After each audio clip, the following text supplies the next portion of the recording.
You're listening to the Sokan Community Podcast. Your favorite source for gaming, film, and internet debate starts now.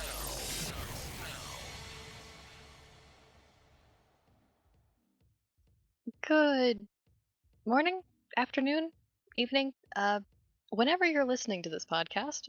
Regardless, you are welcome to the Sokan Podcast. I'm your host, T, and with me are Jason, Leo. Oh, that's my part. I'm Jace, Drayson! I was expecting more of an intro. I get more usually at my appearances. Hello. I'm Leo, and I'm not nearly the kind of drama queen that expects a grand entrance.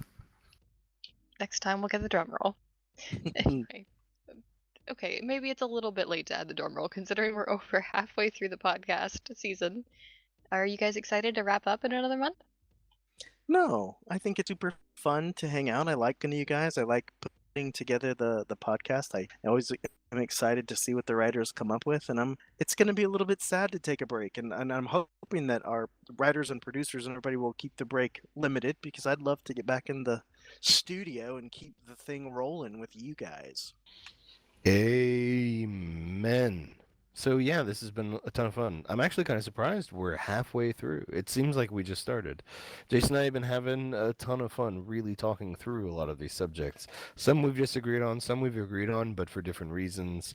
And I think we have found, well, I personally have found really a lot of fun in even researching some of these subjects that I didn't really know a whole lot about before, but this has really made me dig into why I feel the way I do about a lot of things, and it's been fantastic.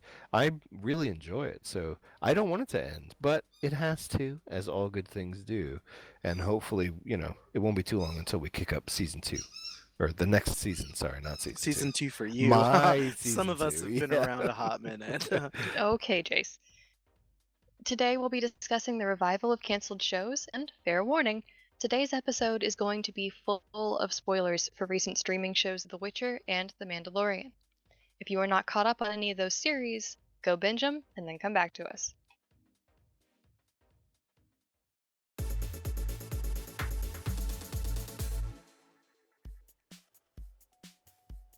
So, streaming platforms like Netflix and Amazon Prime have been kind of a hot topic for us. We've back to them a couple times and what we like and don't like about them. However, something that we could consider to be a redeeming quality for them is that they have been kind of well known now for purchasing canceled shows from television and then giving them new life on a new medium. Examples like The Expanse, Lucifer, sometimes they've even bought pilots that never made it to television at all and are now multiple seasons deep, like Unbreakable Kimmy Schmidt. Do you think that those shows were good enough to continue, or be made at all in one case? Or are these platforms just looking for more easy original content to create? I think these platforms are a business, like any other kind of business. I think that the idea that these shows were good enough, and should they continue to be made at all, is such a remarkably subjective question that the only real evidence we have is how successful are they with audiences. And I think that these platforms do demonstrate that these shows, after having given them new life, because of the audience reception to them, are a good investment. Now, whether or not these are profitable is, of course, up to whoever it is that's going to be producing these shows. I do think that there are a ton of different variables with either networks funding these things or the streaming services funding these things. And as we've talked about before, streaming services do tend to be the next big thing. So I think they have a little bit of a better position to take what are some of these shows that are fan favorites, some of these shows that demonstrate to an audience that they can be a really fascinating or entertaining or humorous or tragic or whatever, but ultimately entertaining venue or entertaining show, and really turn them into something that an audience wants to see. When these streaming platforms pick them up, they also have, I think, a lot of public goodwill, because where I think a lot of networks do pilot these programs, they throw them out there without any previous, not even a litmus test. I think as these networks take the risk of putting these pilots together, or even considering these new ideas, as they throw them out to the public to try and get an idea of whether or not the public is even interested in these things, the streaming services get to see that metric. They get to see whether or not people have an interest in them, and they kind of get to pick them up without the risk of having to have posited them first. And I think that's a really good position for these streaming services to be in. I think that position is it's better for them, and I think it's proven better for them, as they have picked up what have been decent proposals, but just haven't been where I think networks are looking for the perfect storm. These streaming services have seen what are publicly popular and have capitalized on it. They've put a number of really good things out as a result. But I do think they have that kind of advantage in that they're not in the business of proposing, at least not really, not yet. I think they will be, probably in a few years, but right now they're capitalizing on what's been proposed and hasn't really settled in, with the exception of where they've seen it might. There, to me, is a paradigm shift in what entertainment is and what television is, for even from the perspective of the viewer, from the perspective of the creator, and from the perspective of the actors, even in some ways. The difference between network television and a streaming service is that with network television, you are completely reliant on a little thing called ratings. So if a great show comes out and the stars do not align, a great show can go away simply because people did not watch it. The benefit of a streaming service is once you have that piece of art on your platform, a human being can at any moment in time go and look at it and become a fan of it right off. You did not have to catch it Monday night at 7 o'clock. And if you're, 4 episodes behind and you didn't get into it, you didn't start DVRing it, whatever, it's not like you're missing out. With streaming, you have a business model that says, come into my house and take anything you want in the house at any time. The way that changes the whole market, really, the whole genre of TV, is that you can have a show that doesn't make it for whatever reason. There's 1,000 reasons a show may not make it on network, and it dies there. You can take that same exact program that is dead, that has failed, put it on a streaming service, and it is a pillar of the streaming service, because anybody can pick it up at any time and become a fan. They can pick it up from episode 1, binge the whole thing, and now they're in. They've become part of the culture. They've become in on the jokes, whatever. So I do not think that it's necessarily easy money for a streaming service to do that. I think it's a smart business concept to go for, but it's just very, very different from network television. And the platform has the luxury of building a base of people over time, rather than just having to hope nobody's watching Monday Night Football when my program comes on, and then I have to find a new slot for it. It still doesn't go well there. It's way easier on streaming to build that fan base, and these shows that come with a fan base, maybe that the shows got canceled too early, all the better. You've automatically got some subscribers just because that show moved into that particular platform. In the case of shows like Lucifer and The Expanse, which were a few seasons in before they were canceled and then brought back, do you think the fans are actually benefiting from the extension of the series? Or would it have been better to let them go like Firefly did? I take issue with the way the question was phrased. It is not better that Firefly died. So I take it, that's painful. I don't know. I don't think so. I think ratings-based TV is cutthroat. Bad scheduling, network interference, a time slot can ruin a great show's potential. If you have a great show like The Expanse, which happens to be one of my very favorite shows, and it doesn't make it on Sci-Fi, and the reason it didn't make it on Sci-Fi is because it was just expensive to make, and Sci-Fi had a lower budget. It was very popular on Sci-Fi, but they couldn't necessarily afford to keep making the show. if you can take that fan base, and sci-fi fans, as some of you Star Wars people out there might know, are a little bit fanatic about their fandom. If you can take that show that has a built-in fan base and give it a new life, of course that's way better. Of course that is the best thing to do for that program and for those fans. I can't think of a way to better benefit from a series. I would go so far as to say that The Expanse is probably my favorite show, and the fact that I now have a season 4 where I wouldn't have had a season 4 before, wow, those are a lot of 4s, is only good for me, and it's only cemented my commitment to Amazon Prime. I'll be perfectly honest with you. Amazon Prime to me was one of those things like, I like Jack Ryan, it's pretty good. There's a couple shows here and there that I'll watch. The fact that The Expanse is on Amazon Prime, I'm going to be a subscriber for as long as they keep producing that show. Not to mention, that show happens to be based on books, and there's just more story to tell. So the audience absolutely would have missed out on the rest of those stories. So I think that there are certainly there are success stories. I do think that there are also failure stories. So I don't think it's as black and white as saying, yes, these shows that the fans want to continue should. There are tons of instances where shows who have gone on and have had huge successes should die. I'll even The Office by The American Office. Steve Carell wanted The American Office to die because there was just only so much that could be said without really overdoing it and without repeating itself, without really becoming its own joke. Let me also mention, for as much as this might pain folks, Game of Thrones as a show series that overextended itself.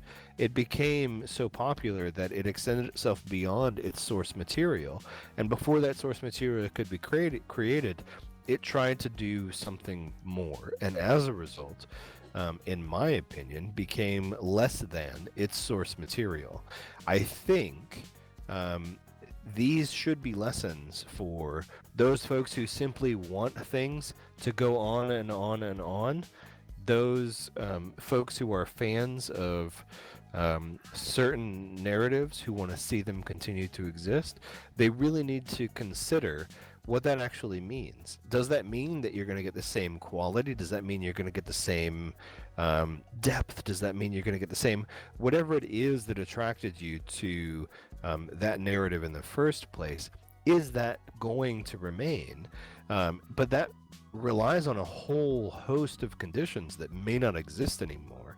And as a result, I do think it's remarkably subjective. And I think there are some instances where some shows just need to die, or some shows need to hit a pause button and they need to wait until either the market has reasserted itself to be a little bit more attractive, or even the source material just needs to be back in a position where it can provide good content.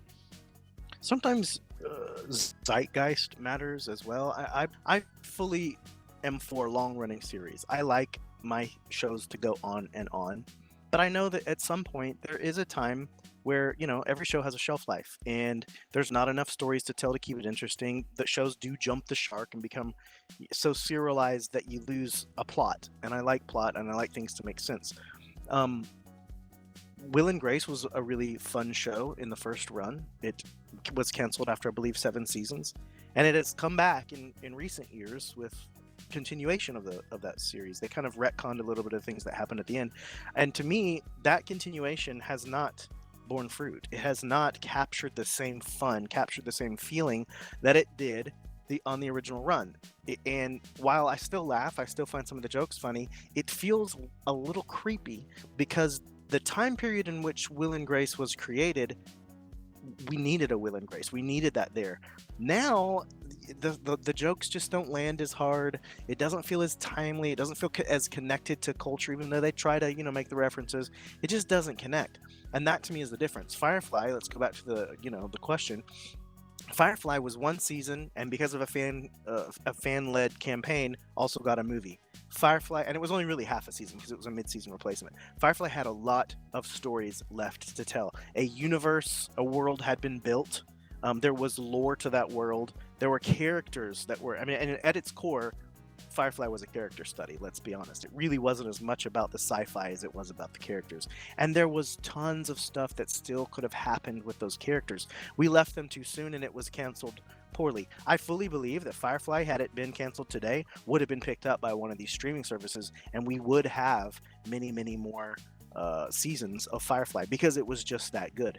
So it just depends on the show. I don't think everything needs to go on forever. There does come a point where you've done it all. Let's put a nice cap on it and say goodbye. But sometimes, you know, you lose it too soon and you've lost some great entertainment.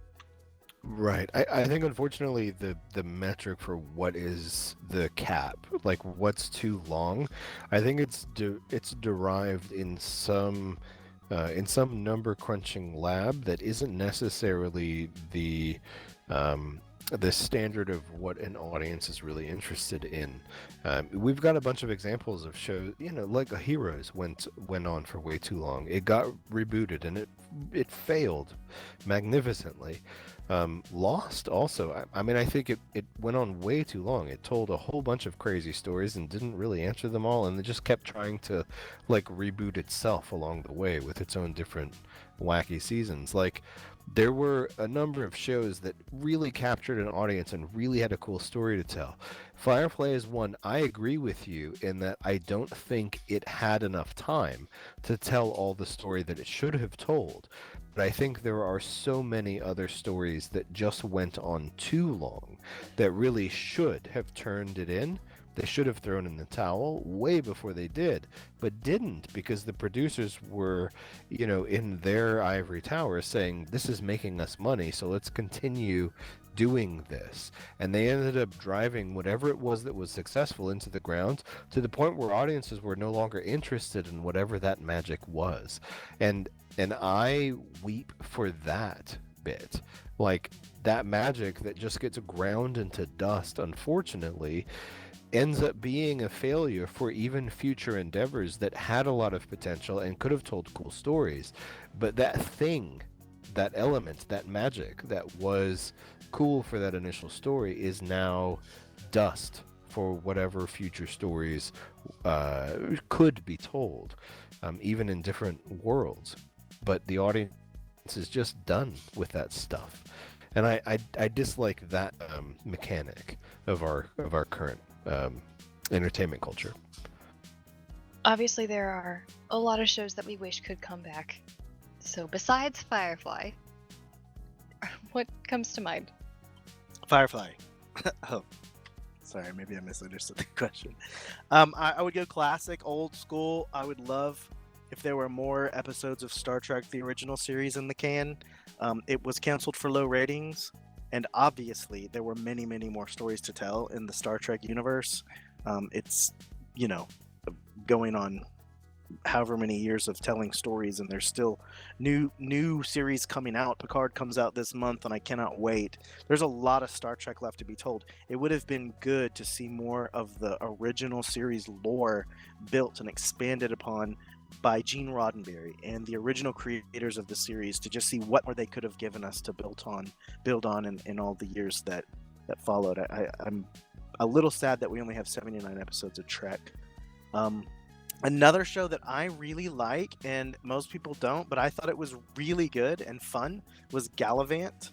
And I think it is streaming on Netflix or somewhere. It is freaking funny. It's like the Princess Bride musical. It's real campy and kind of, it subverts expectations in a good way. It's hilarious, and it's just fun. And I do feel a little sad we got like a season and a half of that before it was canceled. It did not find an audience on network television, and it died a sad death because just nobody watched it. But it's freaking good. And finally, the show that I am heartbroken is over was Sense8 on Netflix, and I absolutely loved it. I hated that it got canceled after 2 seasons. Very grateful that, you know, due to a fan campaign, we did get the 2-hour wrap up. But Lord have mercy, that universe and that whole concept of being a Sense8 is so rich for a million different tales and stories, and it is really heartbreaking that we're not going to get more Sense8. I thought the question was one series, so Sorry, I'm I gonna don't go do with my ones. 15 top series. I go in threes. I here. like threes. Since Jace, oh my God, you do like threes. I do. That's actually a fundamental aspect of our guild in the Divine Conclave. I like threes too. Okay, so you said not Firefly, but man, that's my number one answer. Firefly. I'm not gonna go into it, but no, that's my number one answer. Firefly is the thing that I think died too soon and really needed more. The of different genres and other shows that I think really needed a little bit more life. Constantine was a show that had a kind of a rough pilot, but it really had it had a phenomenal movie, and I really liked seeing that kind of gritty fantasy and even modern world fantasy, because I personally I don't see that done well too often. I thought the movie did it so well, and I would have really have liked to see a TV series that could approach what was done in the movie but make it into something like a TV series. I would have really liked to have seen that, and I was sad to see that died. Now, into a completely different genre, a comedy sketch show that I think died too soon was Chappelle's Show. I know that's not normally the theme of what we're talking about, but let me just say, Dave Chappelle is one of the greatest comic minds of this generation, in my opinion. I think the things he has produced have been the funniest things I have ever seen in any venue. Sometimes you can just stand there and he makes me laugh. I know I've said that before about other people. I think I said that about Will Ferrell in one of these podcasts before, but Dave Chappelle is the funniest man I've ever witnessed.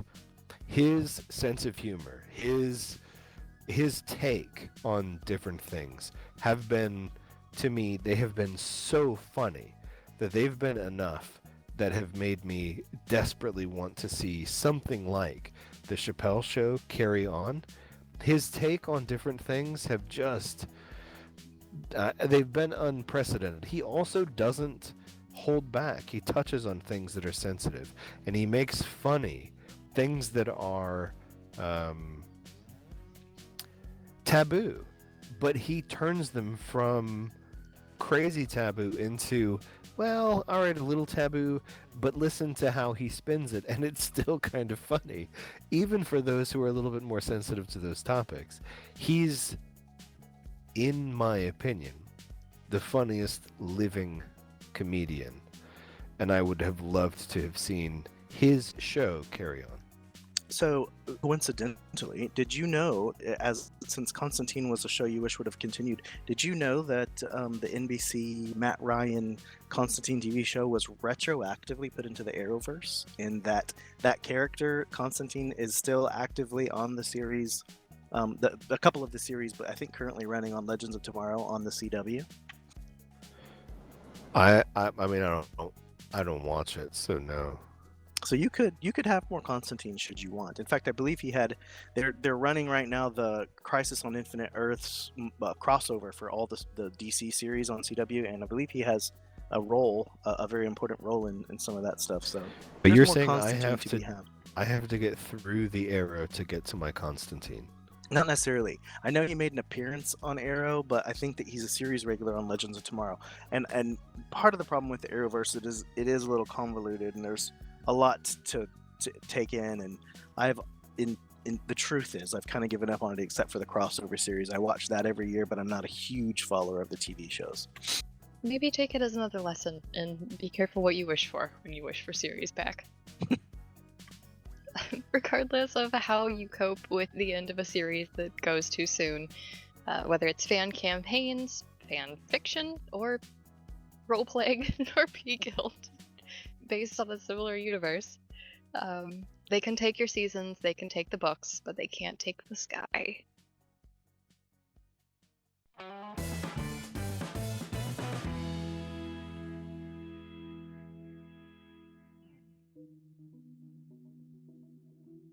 On December 20th of 2019, Netflix finally released the long-awaited live-action rendition The Witcher, and it's gotten mixed reviews.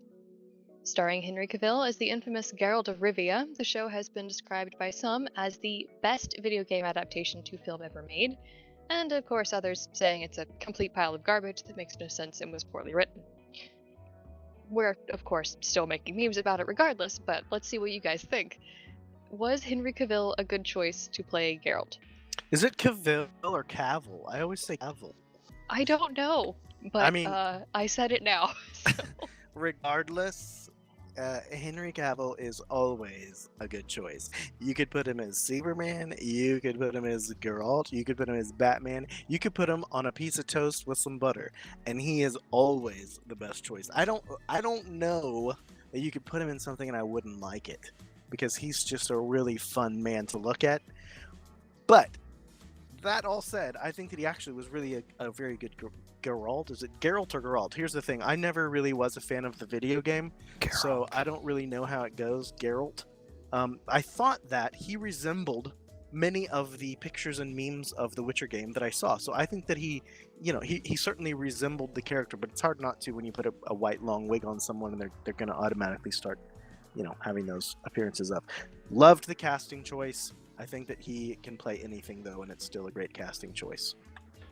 I think Henry Cavill, whatever. We're going with Cavill. Henry I'm so Cavill. sorry, Mr. He is, he's a great actor. And I've liked his rendition of Geralt. I also think he mimics a lot of the physical qualities and even audible qualities of Geralt that we've seen in the games. I, in full disclosure, haven't read any of the Witcher stuff. I've only played the games, but I think he's a very good rendition. I think he's a little bit too bulked up. He's a little bit too beefy. Oh my god, he's Superman. What do you expect? I don't have Jace's predilection toward attraction toward a man like Henry Cavill. Did you just call me gay? But despite that, I think he does a really good rendition of Geralt. I would have liked to have seen a Geralt that's probably 50 pounds lighter than Henry Cavill's interpretation. However, his acting is fantastic. He really is a phenomenal actor.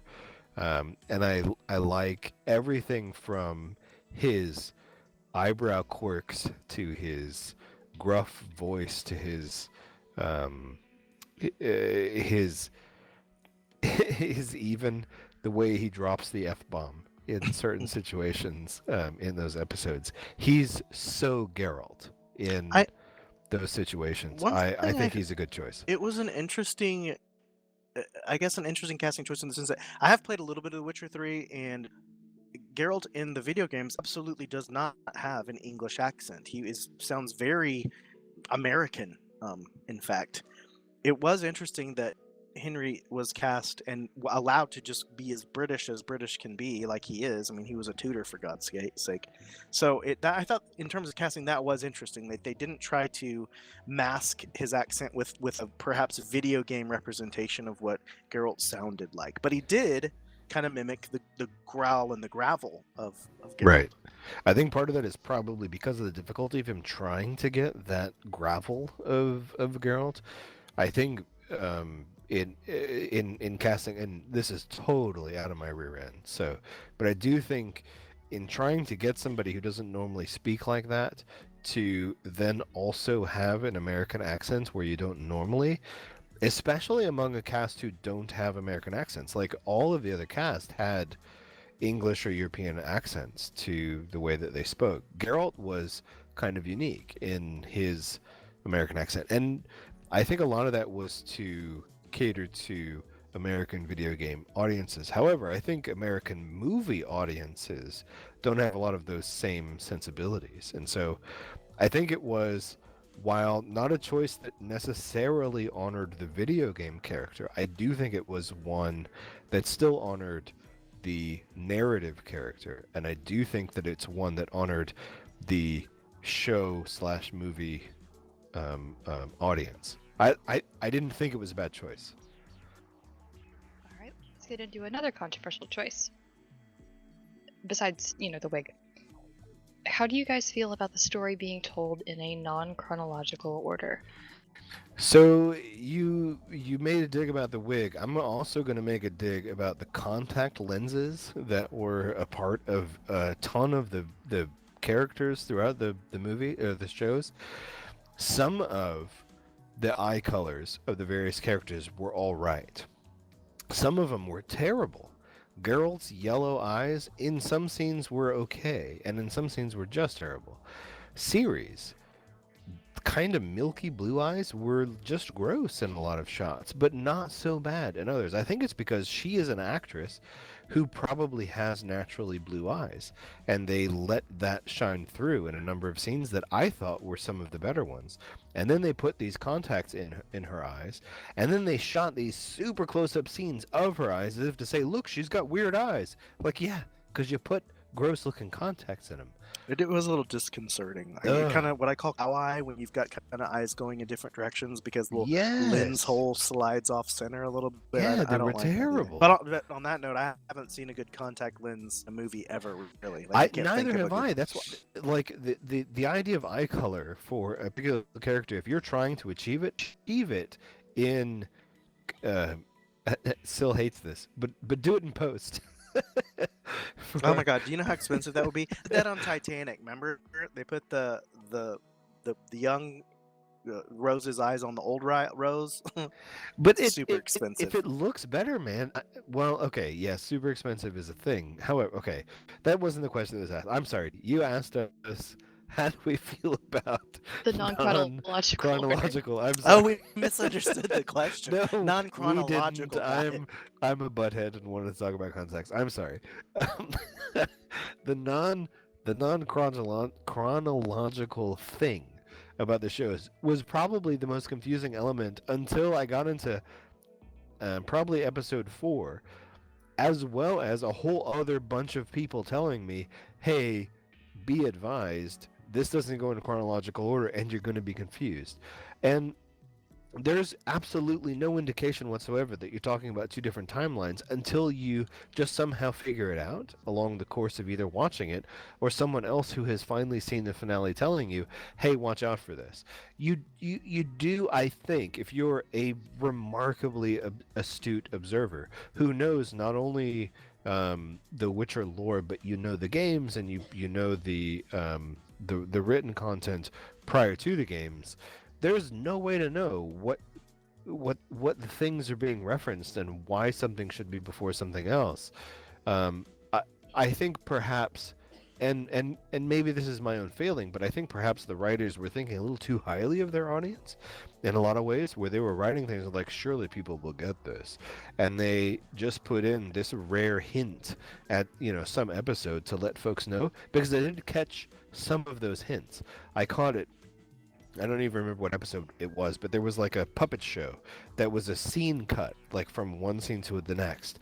And one scene was before, spoiler alert, the Nilfgaardian assault on Sintra, where they took it over. Spoiler alert. But the puppet show was about the post-Sintra destruction. And that, I think, puppet show was supposed to tell you, oh, hey, we're now post-Sintra destruction. So that's the timeline you're now in. And get ready for that timeline. And, yeah, okay. I mean, that was a little bit of a more obvious thing. But none of the other cuts had that kind of, at least what I took, as an obvious element. It was so confusing until I figured out I need to be looking for this stuff. By then, I was so irritated with it that I had to have been bought in either by my love of the franchise or my love of the characters, that I don't think I would have been had I just been a casual watcher. I agree that it was confusing, but that's not why I hated it. I hated it because I hated it. I think that it added a single thing to the story to pull it out of chronological order and to kind of dissect it and deconstruct a timeline. The only reason you do that, to me, is for a payoff. The only reason that you can fuse the order of events and a narrative is so that when the culminating moment comes, it's either A, a huge reveal like, oh my god, my mind is blown, this was all happening in different timelines, or B, it's like everything was twisting into this one moment, and then that one moment happens and you were aware of the twist all the time and you were around for the ride and you wrote it into center, and those two things pay off. For me, there was no payoff. There was nothing that made me say, oh, I'm so glad they did this out of chronological order. It just added such richness to the film. No, it didn't do anything. All it did was confuse it. All it did was make people who weren't aware of the lore, who didn't necessarily follow along with the tale, feel like, what? Didn't we already do this? I don't get what's happening. Personally, I consider myself a pretty avid TV watcher, and I didn't get it until I got it. And then I was like, why did they do that? I only asked myself the question, what was the point of that? Why did they make it in many, many different time periods? I think the payoff was Geralt and Ciri finally reconnecting. I'm not sure that it was the payoff people were looking for, but I think that's what they were going for. Well, that still would have been a culminating moment had they told it in order. Had they told the story from, deep past or even in flashback. I would have preferred that they would have done like Yennefer's, because that's part of the problem too, is because decades span in some of the narratives and just like a week passes in another one. So we're dealing with a very compressed time period in one of the narratives that is just edited into this decades long tale of another. So it is kind of difficult. I see the problem, but really I think that it would have felt a lot better to me to do Yennefer's decade story in flashbacks. We would have gotten it better. Would have been okay with that. Flashbacks are a little bit of a trope, but to me they're a trope because they work, and just screwing up a timeline, it felt like they took scenes, threw them into the air, and just let's see where they land, and that's how we're gonna freaking edit this thing together. Alright, so we kind of touched on this a little bit with Geralt, but let's open it up now to the rest of the cast. A lot of debate was sparked specifically over the casting of, again, stop giving me people's real names, I'm going to butcher them every time, Anna Schaefer as Triss Merigold. A lot of fans, our producer still included, are really stuck on the video game image of Triss, which was a red-headed pyromaniac, while the show's image of Triss is more accurate to the book's description of her. Does the gaming fanbase have a point in being a little underwhelmed by the character not looking like their expectations? Fanboys. I like that little slip of the tongue. You're probably not wrong talking about Triss.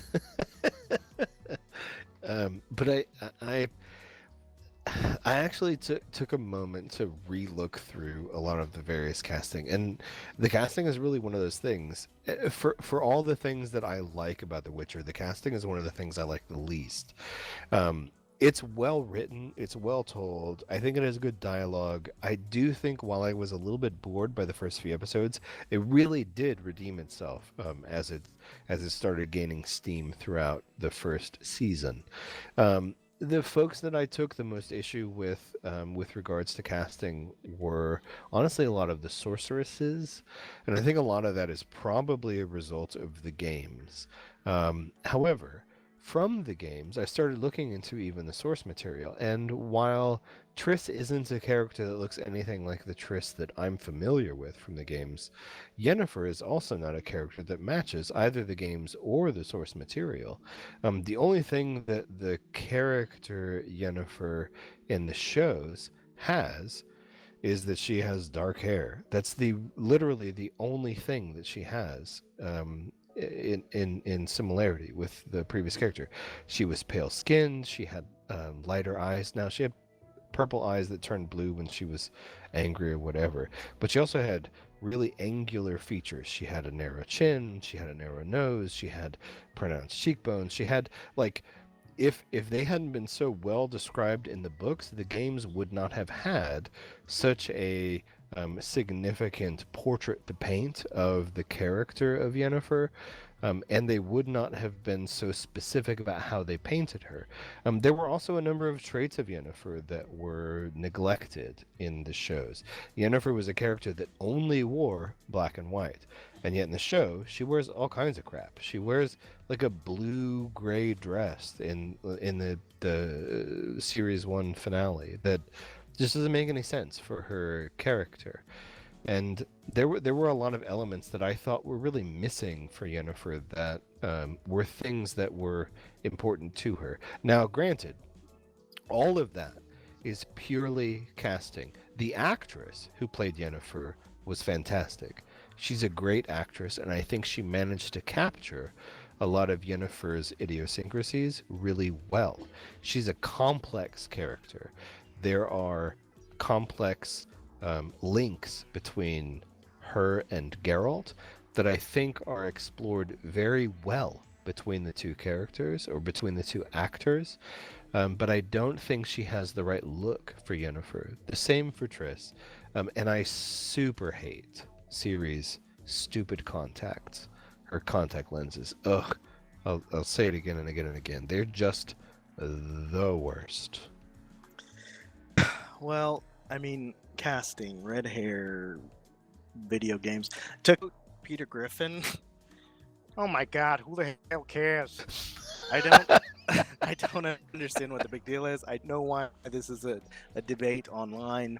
I thought the show was brilliantly casted. There's a lot about the show that I could critique, and there are some things that I did not like, and I would love to pick apart the things that, that show almost lost me. It almost lost me from the beginning because I don't think it was well hit off. Turned out great, but the casting I thought was so dead on. That comes from a human being who never played the video game, is not very far into The Witcher 3.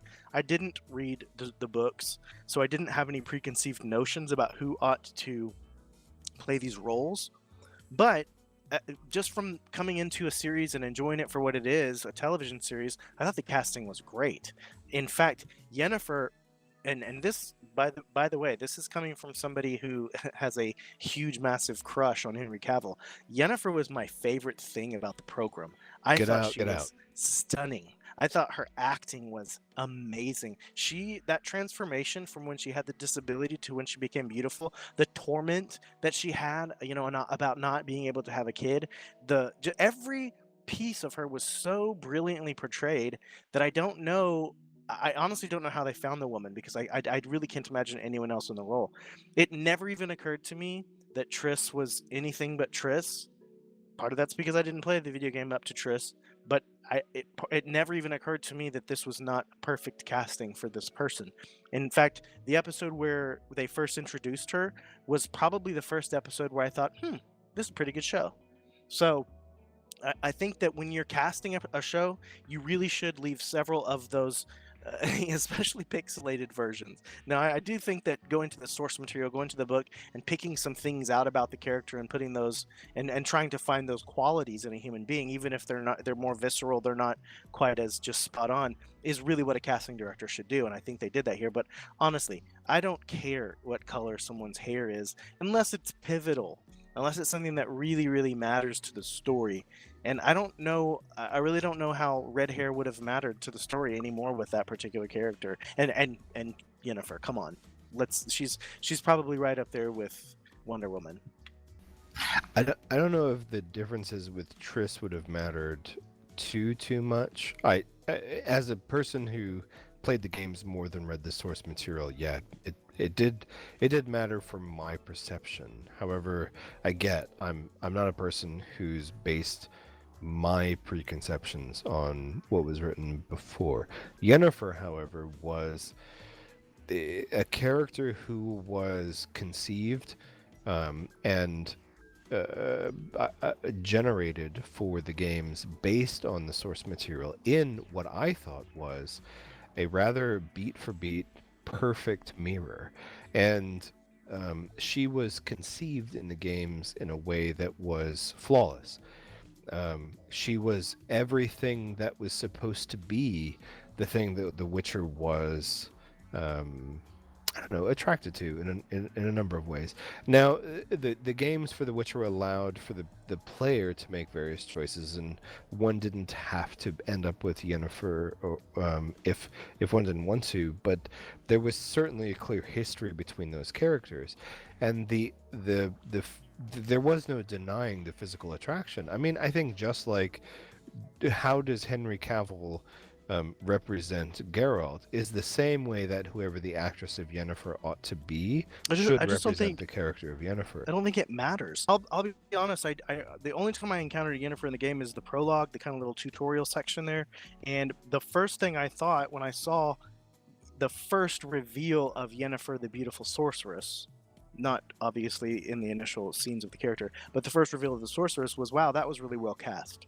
And it was based 100% on my memory of what that Yennefer character felt like in those opening scenes. You know, where he's Right. taking the bath and she's wandering around all naked and blah blah bloody blah blah. It kind of bored me a little bit. But what it did to me I was really intrigued in that moment. what it did to me was, hey, that was really well cast, and so it really resonated a memory of what that character was in those moments of the video game for me. Mine was the opposite. Oh, she's the wrong person for this. 100%. Raven hair. Only wears black and white. But Smells she like lilac and doesn't only wear gooseberries. black and white. Like, the only Okay, thing we'll is the take raven that. hair. That's not the actress's fault.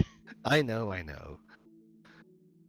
She's a great actress. I think she should have tons of work after this because Her she name is really Anya is. Chalotra. She's remarkably talented, and she should do Stunning. movies. Yeah, she's remarkable, 100%. She just isn't Yennefer. That's my only criticism. Regardless of our criticisms, or any that you might have as a viewer, The Witcher does have a staggering 93% approval rating at the moment from fans. There's still a lot of negative debate online, of course, but Variety.com has already stated that Season 2 of The Witcher is beginning early this year, so we'll likely see it reach Netflix in 2021. We'll probably be tossing a couple coins to Netflix to see how it turns out. Oh, Valley of Plenty!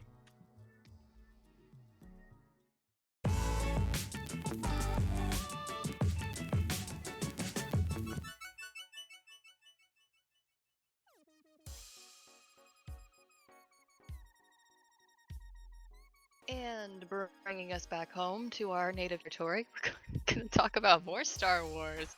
This time we're going to talk about The Mandalorian again, second time, because the show has ended and some time has passed. As we warned you at the beginning, we are deep in spoiler territory, so again, if you have not finished The Mandalorian and do not wish to be spoiled, turn back.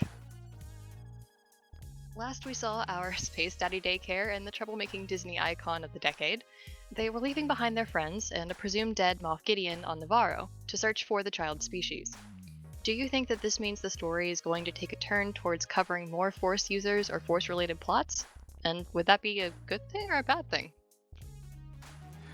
I think The Mandalorian is a story that has thus far avoided Force-related characters. I don't know if that's a bad thing, but I do think that that's a strength of the series. I think it has told stories from the perspective of people who are not Force focused, from the stories of people who are not either Jedi Masters or Sith Masters, whatever the term is. What is Sith Masters? That can't be the term. That's Dark Jedi Lords. Masters. Sith Lords, that's the term I was looking Sith for. Lords? To all of Dark. the lords of I don't- Sokan oh out my there, we God. apologize. Lords of Sokan, we're sorry.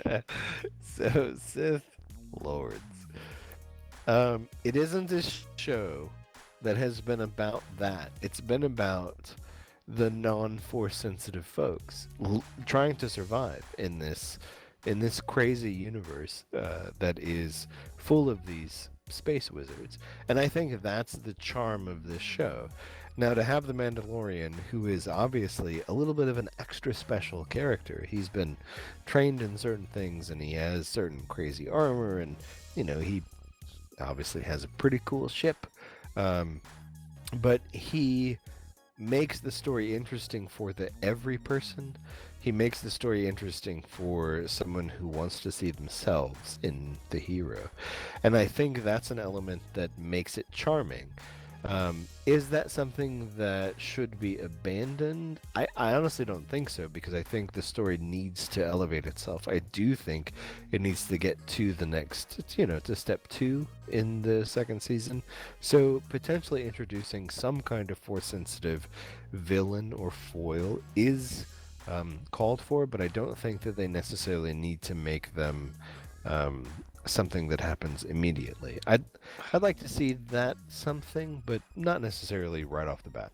I'm agog at your assertion that there hasn't really been Force-related characters. The absolute meme character of the program is Baby Yoda.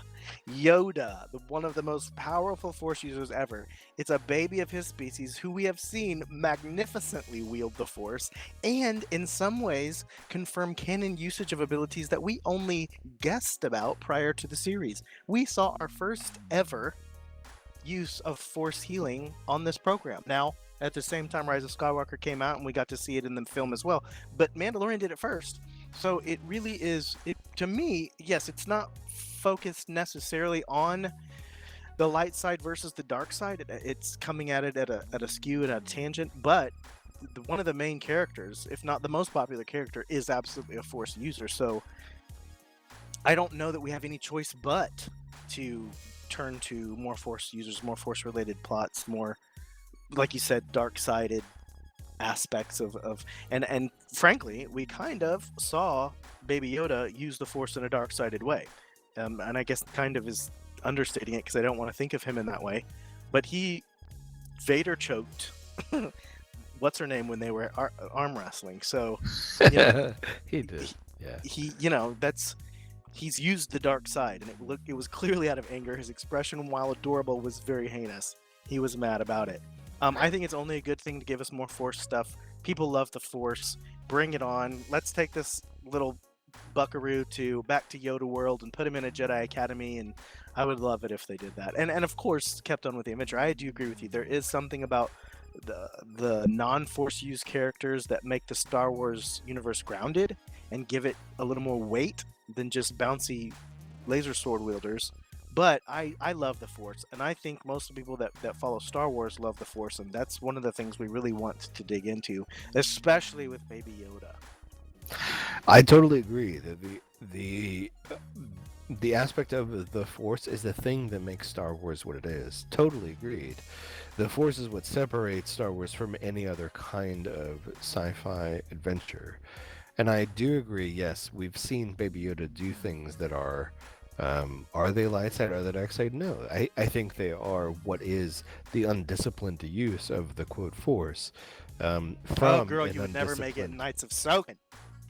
From an undisciplined user, but that is the raw Force, and I totally agree. That's certainly a fascinating element of the storyline or of the genre that makes these stories interesting. But it is, in my opinion, what makes the Mandalorian interesting is a normal person who is the Mandalorian witnessing a character who is Baby Yoda, for lack of a better term, utilize something that is, in his words, this creature can move things with its mind.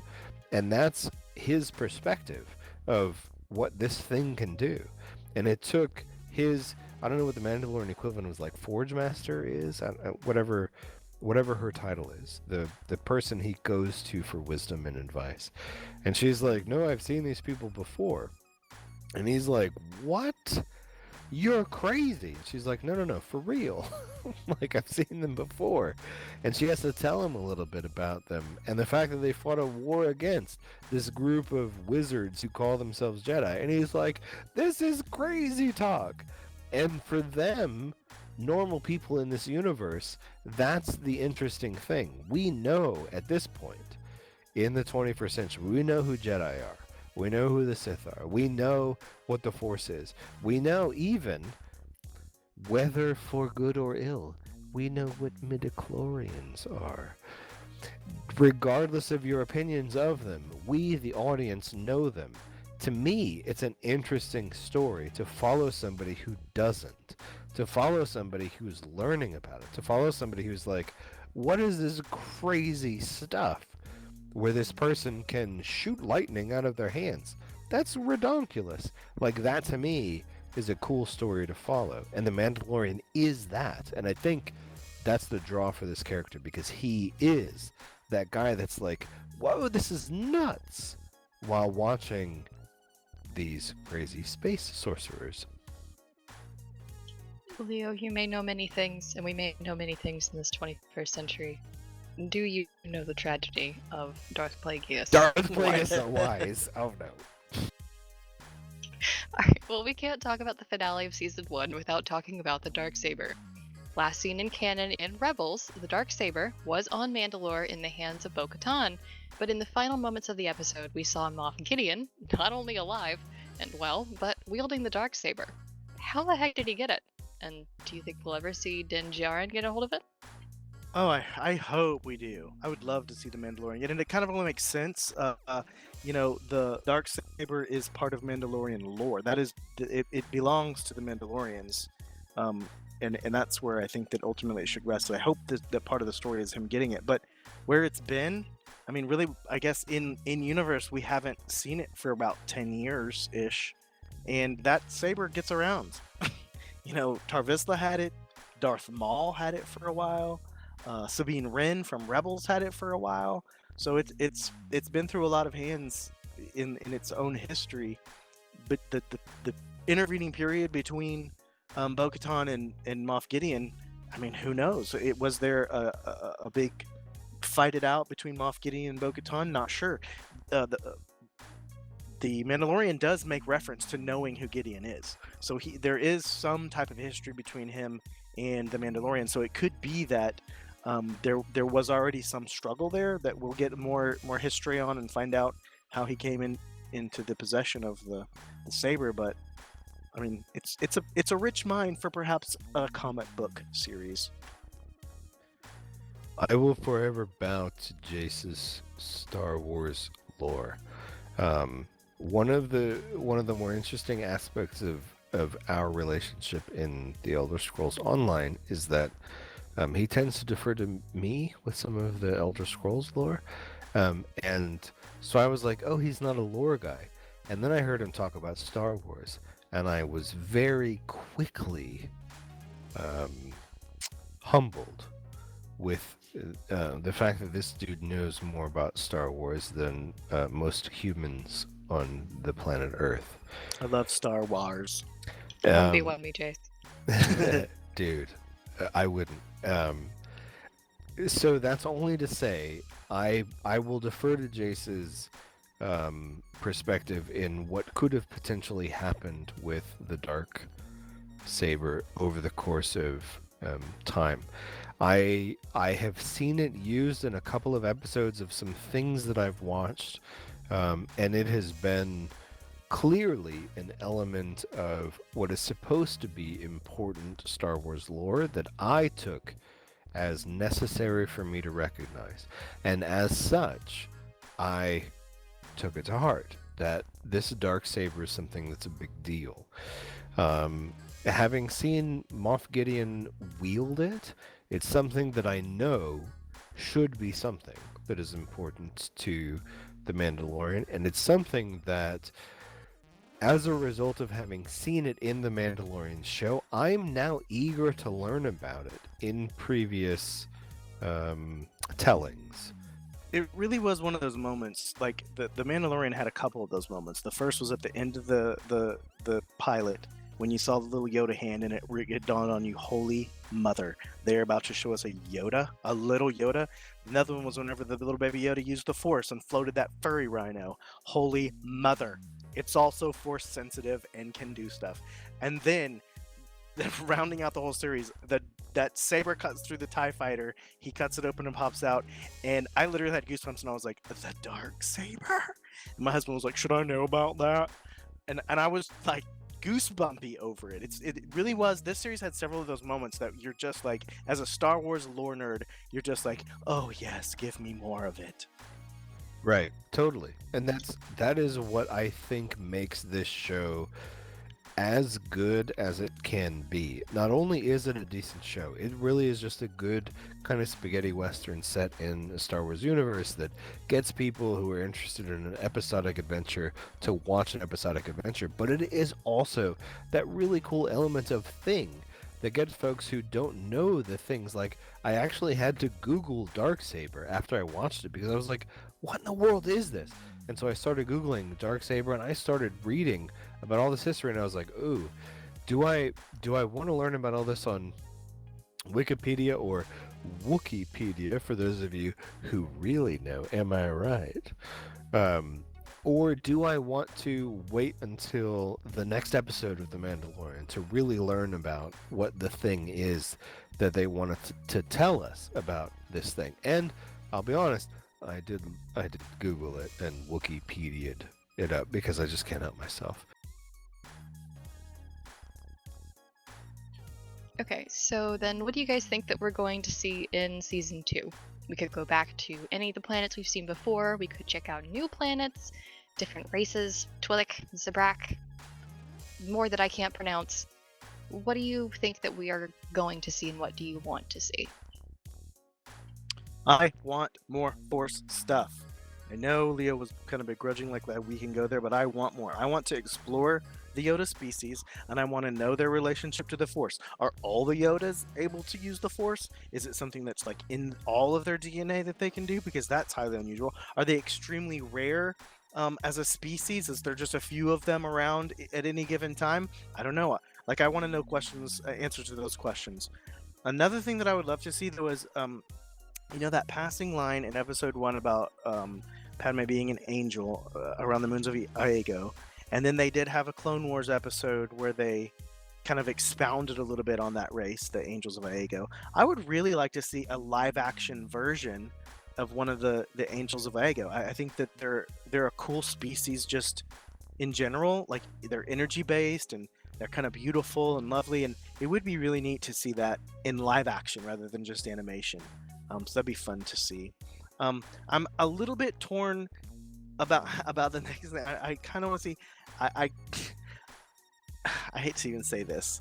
Cadis will probably like it. I kind of want to see a little bit more of Darkside Baby Yoda. His little angry face was so cute, and even though it was super evil, I kind of want to see that exploration of his use of Darkside Force abilities, and maybe there's an internal struggle there between light and dark with him. I'm not sure, but I do want to see that. I think that's a pivotal part of Star Wars, is the struggle between light and dark, and there's a lot of gray in Mandalorian. Ultimately, Star Wars is light versus dark. I would like to see that play out in some way, and I think having it play out in Baby Yoda and then Daddy Daycare's trying to avoid Force lightning would be really fun. I'm going to make a request, and I'm going to say, when a singular question is asked of us, in what one thing do you think we're going to see in Season 2? That when you get to answer that question first, Jace, that you stick to a singular freaking topic. I can't. I have to mouth vomit. Because it leaves me with very few things that I get to talk about. Did I steal all your things? You did steal all my things. I think I would really like to see, and I think it makes a lot of sense for the folks who are making The Mandalorian to explore the Baby Yoda species. I think it is not only a fascinating element of Star Wars lore that has remained intentionally obscure by George Lucas, but it is an element of Star Wars lore that has some really fascinating elements to share with an audience. The Mandalorian has restored a lot of faith for fans of the Star Wars franchise and inspired a ton of love for Jon Favreau. And Sokan, we can't wait for more of this series, but if you need a Mandalorian fix while we're waiting for Season 2, check out our guild, The Eternal Crusade. Oi, Amanda!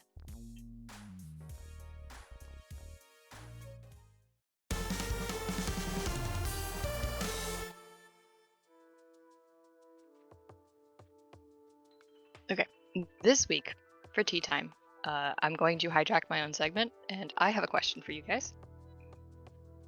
What is the most underrated TV show or streaming series that you've seen? Leo, answer first. Ha! The Tick.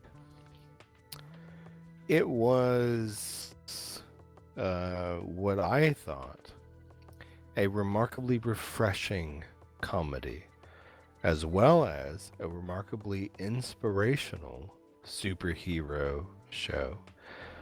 It showed elements of what it was to be kind of the no man, what it was to be everybody. Oh, I can't remember his name. Patrick Warburton? The normal guy who... Oh, no, his buddy. Yeah, well, whatever his name was. And forgive me, Tick fans, for forgetting it, but his journey through wanting to be a hero and then finding a hero in the Tick, and then his even I don't know, his comedic interpretation of some of the superhero antics of the Tick, because he's kind of a cynic, the main character, and he's I saw a lot of me in him, where he was like, "Are you for real?" When the Tick, said things like, "A hero puts himself in danger to, secure the safety of everyone." He was like, "For real, dude?" There was a whole lot of everyman in the main character of the Tick, and I really liked it.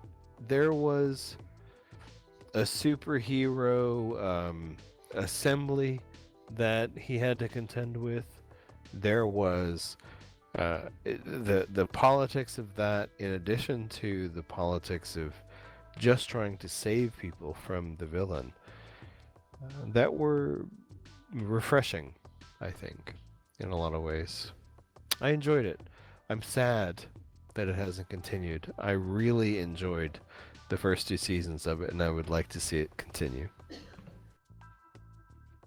I am going to stick with my rule of threes and quickly go through. I just have to give a call back to Sense8. I thought that I think that the show is undervalued for what it does and what it's trying to say. It's so beautifully directed. The story is just full of diversity, appreciation for many cultures. The layers of the plot and all the characters are so deep and rich, and it really deserved better than cancellation.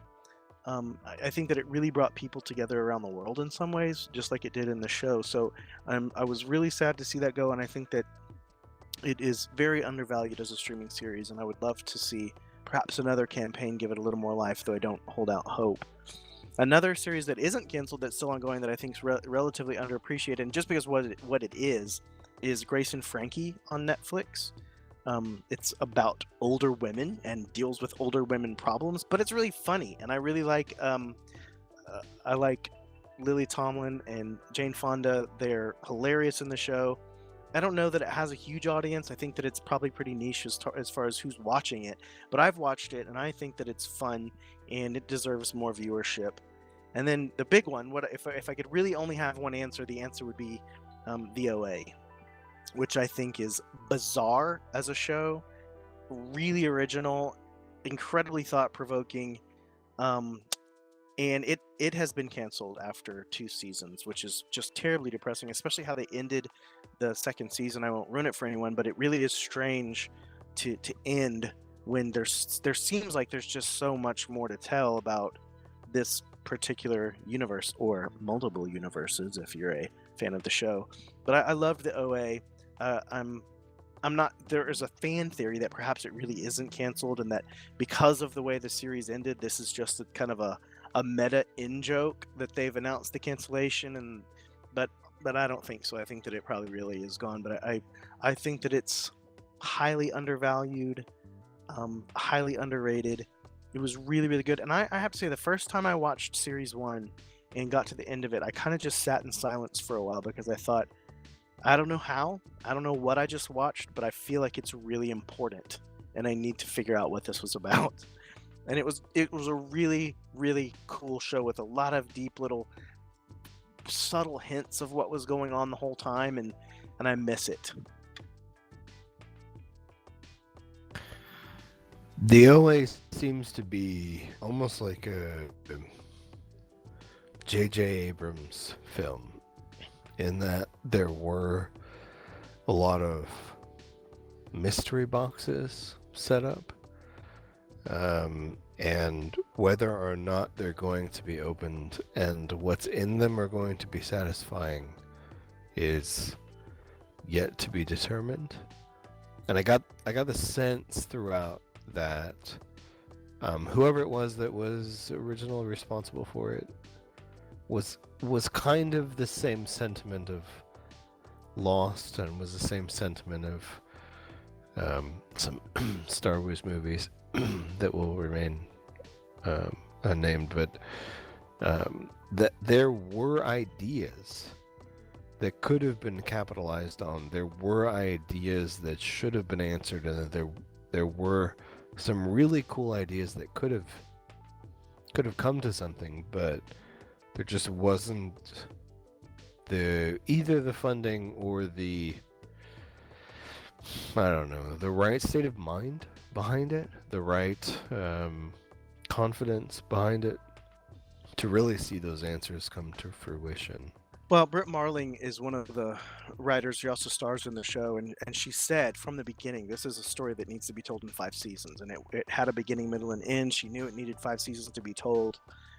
Season 1 was just kind of a crack into the way that the stories were going to be told. Season 2 changed everything and kind of put it on its head, and then the way it was leading into season 3 was pretty mind-boggling and meta.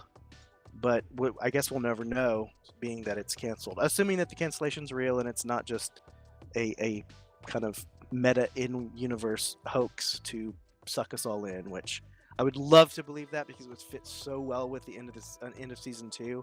But I kind of think that it's just over. It honestly kind of reminds of Arrival a little bit, the movie. Yeah, I love that movie too. It was so good. All right. If you'd like to submit a tea time question for the podcast, which do it, I dare ya, head over to sokangaming.com/sokanmedia and find the submission bar on the right-hand side of the page. Can you beat a question that's the Hulk versus an equal mass of bees? I dare you. I want to see it. Show me. Thank you everyone for joining us for this television-riddled episode of the Sokan Podcast. For more Sokan Media, visit us at sokangaming.com/sokanmedia, follow our Twitter at sokangaming, and subscribe to our YouTube channel, Sokan Gaming Community, and you can look for future episodes of the podcast on Google Podcasts and iTunes. Until next time, I've been T. I'm Jace Drayson! I have, and am, and will continue to be Leo.